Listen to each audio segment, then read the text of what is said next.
Meus irmãos, o nosso assunto é sobre o verbo. Os fundamentos desses fenômenos estão, primeiro, na inspiração. Agora nós podemos pegar e agora podemos entender um pouco da Bíblia. Esses fenômenos do verbo que estão na palavra, estão ocultos na palavra. O que está oculto na palavra? Vamos lá, lê comigo agora. Os irmãos estão lendo lá em cima. Vamos lá. Primeiro, inspiração. Vamos ler. Toda palavra de Deus escrita por homens foi inspirada. Só precisa o textozinho bíblico, né? Depois, irmão, que tem a palavra. Segundo, revelação. É a descoberta de um conteúdo histórico em um texto, palavra ou verso que esconde o profético. Revelação daquilo que você sabe não é revelação. Revelação daquilo que você intuiu, revelação daquilo que você raciocinou, revelação daquilo que é a sua razão, revelação do seu entendimento, não é revelação. Não é revelação. Não é revelação.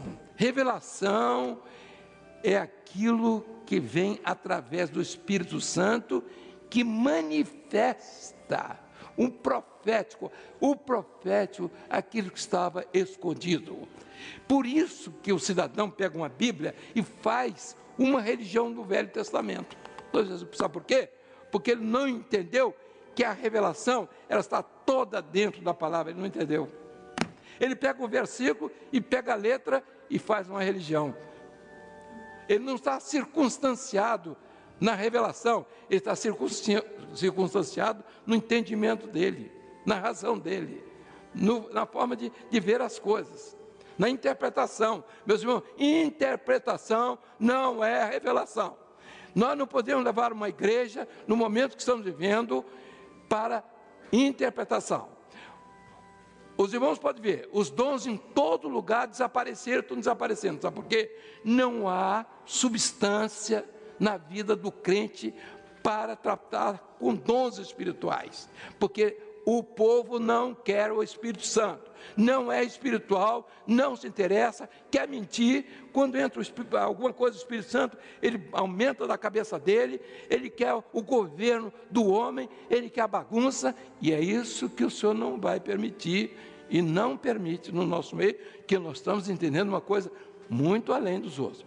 Então o profético, vamos lá, no azulzinho que está aí, é todo projeto, mistério, que vem da eternidade, onde a vontade de Deus se manifesta pela revelação. Então não adianta eu pegar a letra, espera aí, eu entendi letra, eu compreendi, foi muito bom, eu tenho cultura bíblica, isso aí vale, mas não vale para a eternidade, só isso. A luz ou revelação são elementos que norteiam a exegese na história da fé. Meus irmãos, exegese não é teologia. A palavra exegese não está ligada à teologia. Você pode usar exegese em qualquer coisa.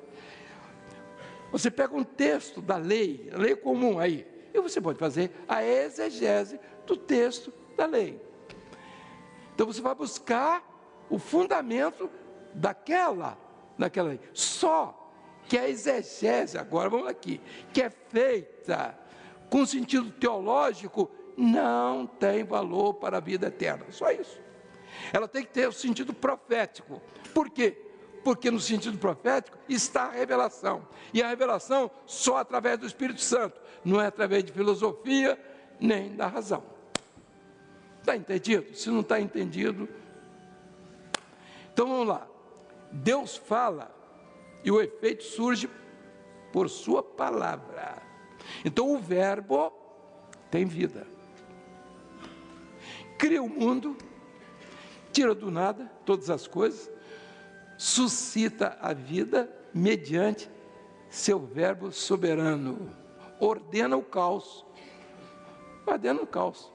Ele pode dizer assim: a terra vai passar com grandes estrondos. Pronto, acabou. Está ordenado o caos. Acabou tudo. E o caos não é só com relação à obra criadora, mas com relação à vida das pessoas. Ele pode ordenar o caos para a sua vida espiritual. Acabou. Você fica por aí. Tá. Vamos ver fundamentos e fenômenos ocultos, já falamos, alguns. Ocultos do verbo que estão na palavra agora, na palavra escrita. Vamos lá. Pela fé, entendemos que os mundos, pela palavra de Deus, foram criados, de maneira que aquilo que se vê não foi feito do que é aparente. Isso é assunto de tarde, da quarta medida. No caso, a palavra criadora, ordenadora, conservadora, redentora, reveladora do Novo Testamento, na história profética do Velho Testamento, não existe separação. Velho Testamento do Novo Testamento. Por quê? O Cordeiro está aqui. O sangue está aqui. O fio de escarlate, o que liga aqui, o homem aqui é a eternidade. E vi lá no Apocalipse, é por isso nós estamos no Apocalipse. Nós estamos mostrando o começo e fim das coisas. Nós não estamos brincando de religião, de estudinho bíblico aqui, ó. Estuda aqui, isso comigo. Quem é que aguenta isso? Quem aguenta isso? Só quem não tem computador. Veja só, a vida no verbo expressa na palavra com relação ao homem. Com relação ao homem. O texto é assim, em Jeremias 1:11. Vamos ler comigo? Ainda veio a mim a palavra do Senhor dizendo: que é que vês, Jeremias? E eu disse: vejo. Veja só, meus irmãos, que forma como Deus se expressa. Então a palavra, ele cria vozes, locuções, suscita formas. O que que Jeremias viu? Não, ele podia, não, viu a vara de cajueiro. Não, senhor, você viu a vara de amendoeira. Então o homem, ele tem que estar em sintonia com aquilo que vem da parte do Senhor, senão ele vai ver bobagem mesmo.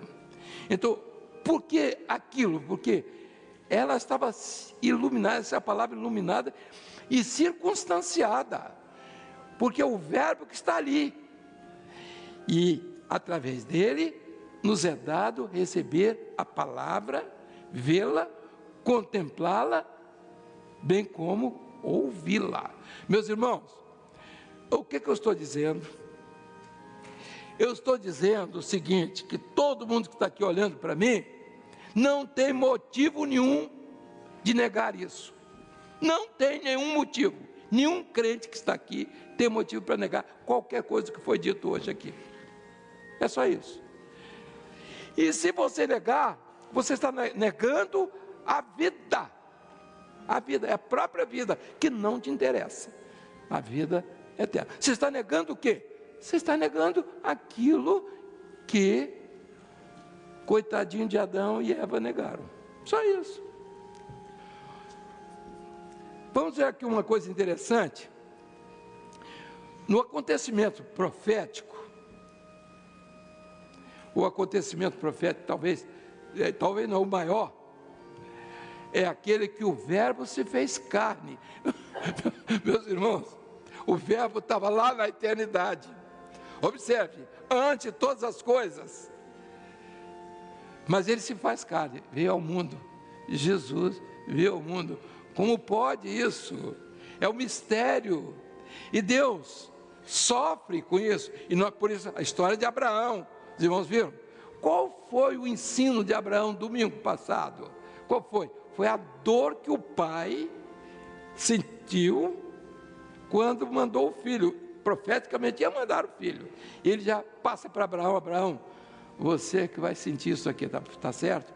Você que vai expressar essa dor que eu estou sentindo, e tirar meu filho daqui de cima da eternidade, e jogar para o mundo para viver com aqueles marginais lá, para matarem, para persegui-lo, para tudo, mas para que ele cumprisse o projeto da eternidade. Amém. Ele não veio para preservar o mundo físico. Ele não veio.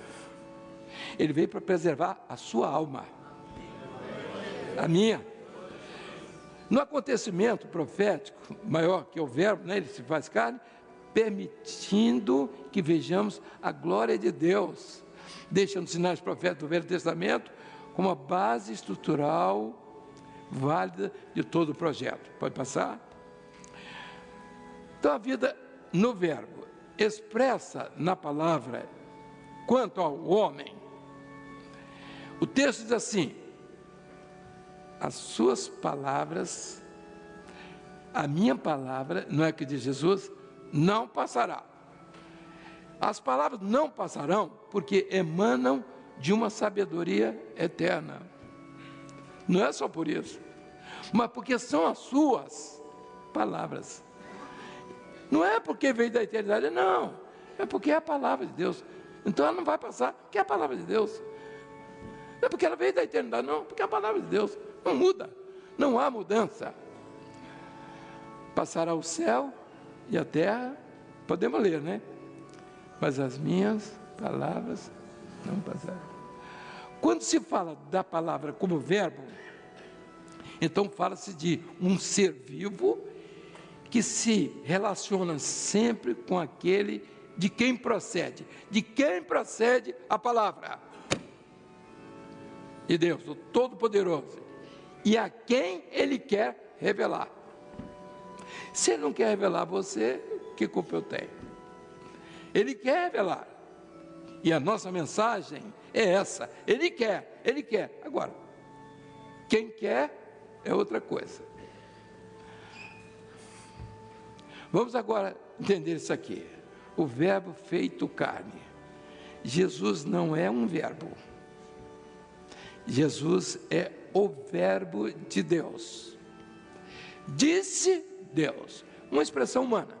Disse Deus. Ação do verbo. Só que não é categoria gramatical. O verbo tem toda a ação daquele de quem ele procede. Quando ele falou, a coisa está cumprida. Acende a luz? Não. A luz, a ordem já está dada. A luz já está acesa. Entre a ordem e o fenômeno, não existe tempo, porque o tempo é o da eternidade. Estando no tempo da eternidade, não há passado, presente e nem futuro. Vamos lá. A luz ou revelação age na obra redentora, como essência e origem. Um outro mundo sem matéria. Estou falando de onde surge a vida do verbo.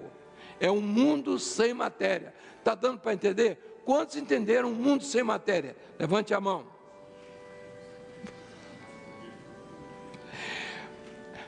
Porque é apenas substância de Deus.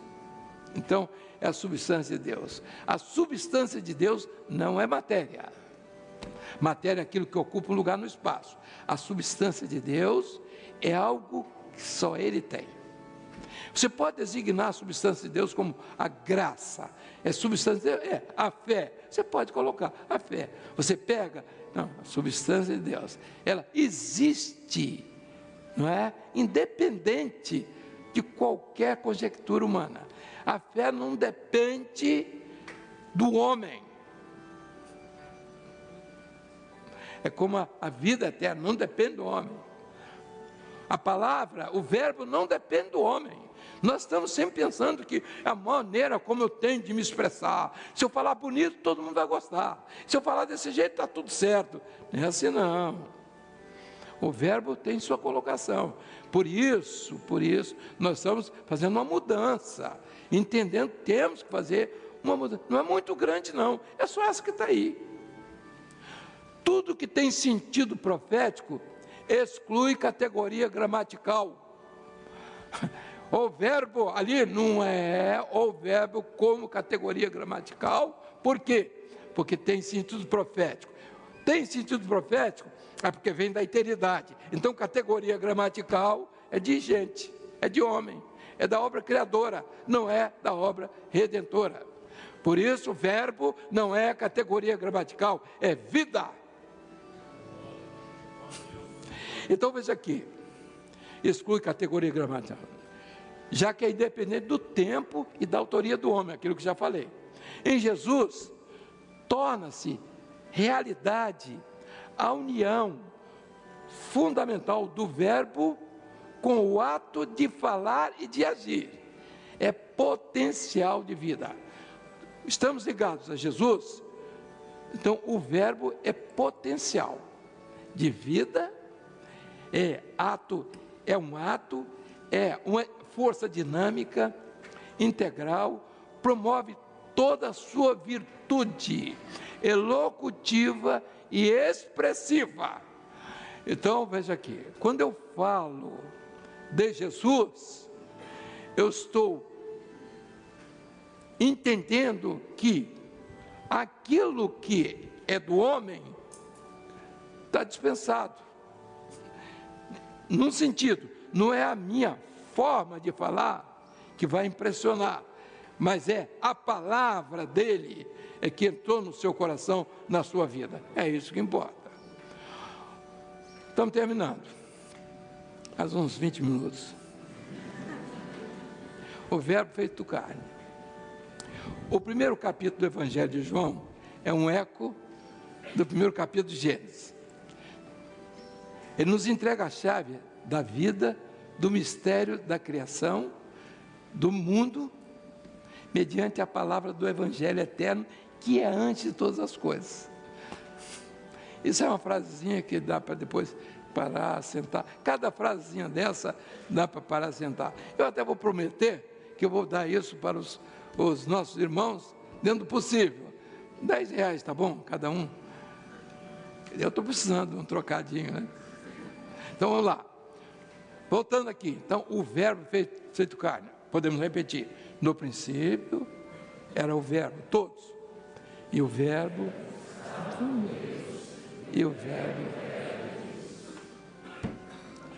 Porque nele foram criadas todas as coisas, que há nos céus, na terra, visíveis e invisíveis, sejam tronos, dominações, não é denominações não, hein?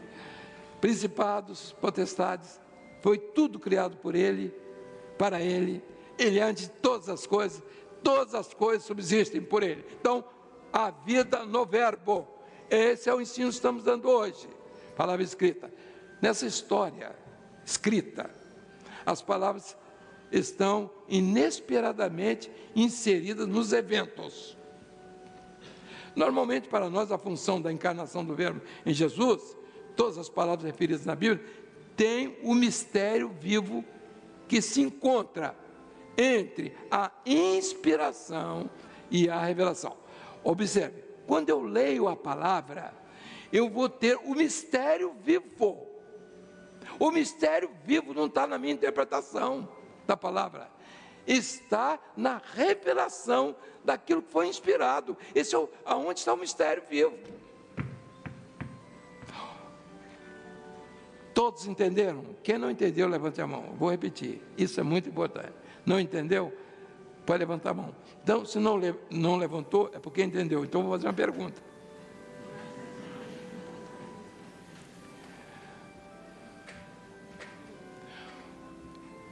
O verbo em Jesus, a encarnação do verbo em Jesus, está em função das palavras referidas na Bíblia, que tem um mistério. A Bíblia tem um mistério vivo, que é Jesus presente.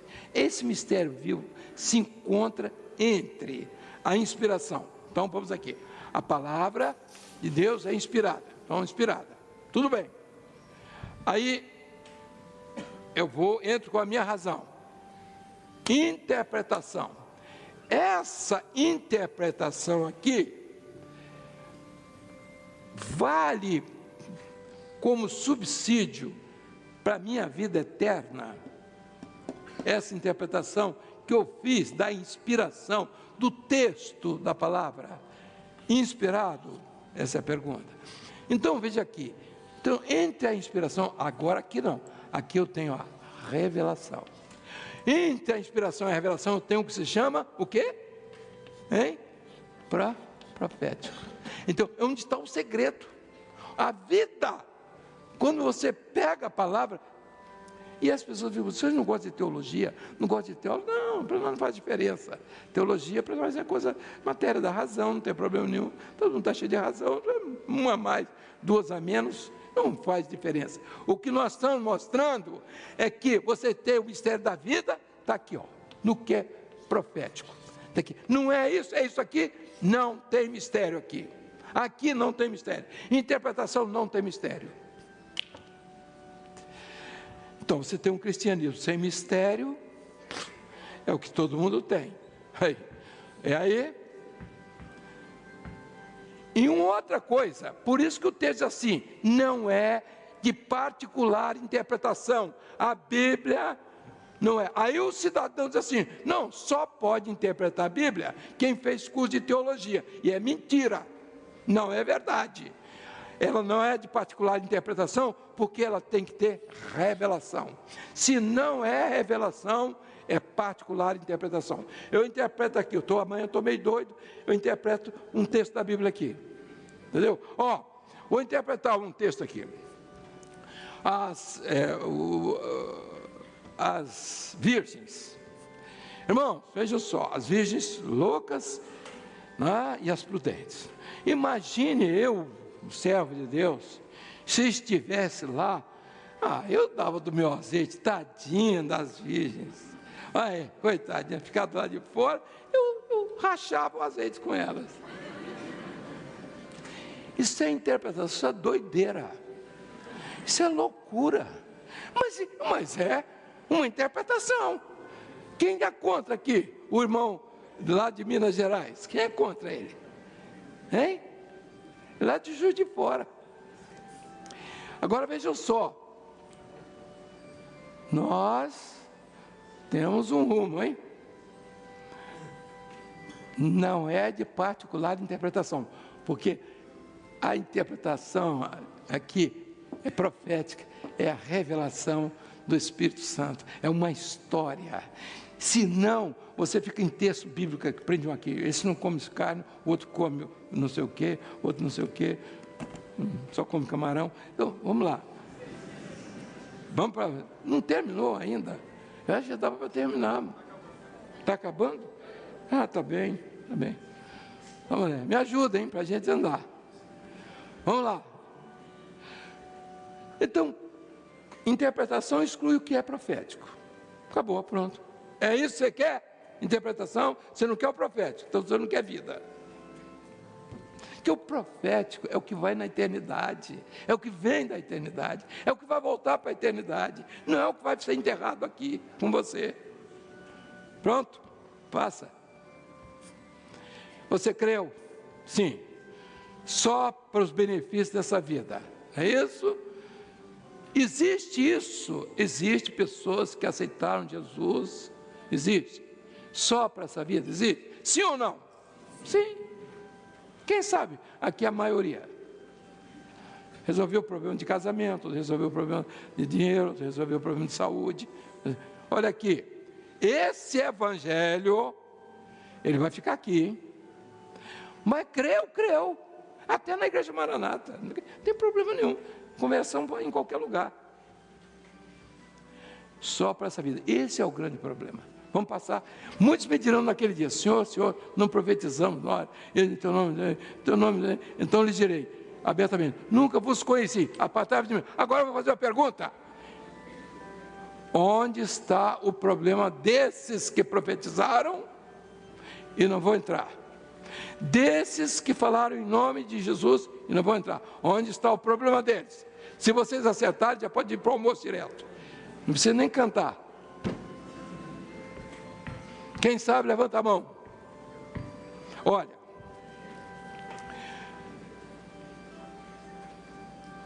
Profetizar, falar em nome de Jesus, expulsar demônios, maravilhas, não é problema nenhum. O problema é o homem que fez isso e disse que fez um dia e depois transformou tudo isso em dinheiro.